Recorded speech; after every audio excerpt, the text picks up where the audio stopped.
Oh, para sa akin na ha. Ay, ang pangit. Kahit pa hindi kayo napapansinan, lahat kami, hindi kayo... Ay, ako magpupataw. Ako, Ganun din po, kuya. Ayaw ko rin po na mag-autonomy po ng isang kasamahan namin. Karen? Ako po, kuya, wala din po. Jay? Ay, of course not po. Ay, of course, hindi ako papayag. I mean, of course, wala ako pipiliin sa kanila.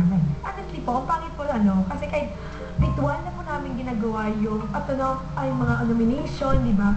Pero, ritual.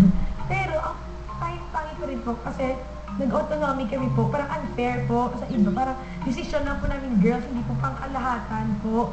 Oh, fine, kung sila, may na-nominate sila, for example, at least kami, sa natitira, may nakakaisip pa na mas strong yung bonding namin lahat dito.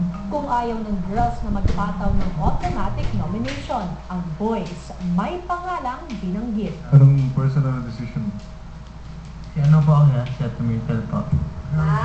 Being herself now po here. First time met her po here. Sobrang seryoso niya po. Ngayon po here, she's acting like a silly kid po here. O boss yun si Ate Myrtle din po. Yun nga po, nag-iba na po yung galing niya compared po dati. Parang ngayon po nagiging bata. Parang sobrang okay na po siya. Sugar lang po. Ang lagi ng boss niya. Ayun na po, iniisip namin yung kapakanan ng iba. Kaya ako po napili si Myrtle kasi po siya po yung mas pinaka nadidepress dito sa loob ng bahay. Tsaka sa tingin ko po kung lalabas na po siya, mas mababawasan na po yung pagka-depress niya.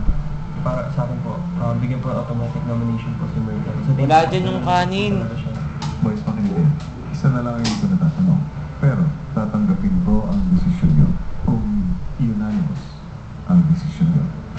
Ibes, sa iyo nakasalalay kung ano magiging desisyon ng inyong grupo. At sa iyo rin na nakasalalay, anong kapalaran din ni Myrtle. Sakripisyong isa para sa lahat. O sakripisyong lahat. Bakit? Tulad po ng iba, tulad na nasabi para sa akin mo. Si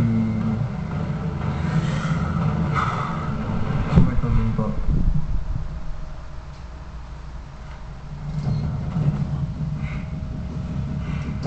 Sigurado ka sa personal mong desisyon.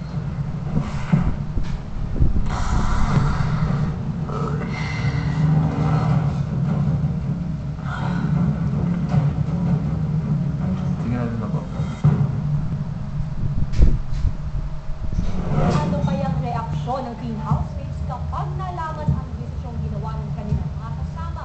Anong magaganap sa pag-uusap ni na Yves at Myrtle? Abangan yan dito lang sa Pinoy Big Brother.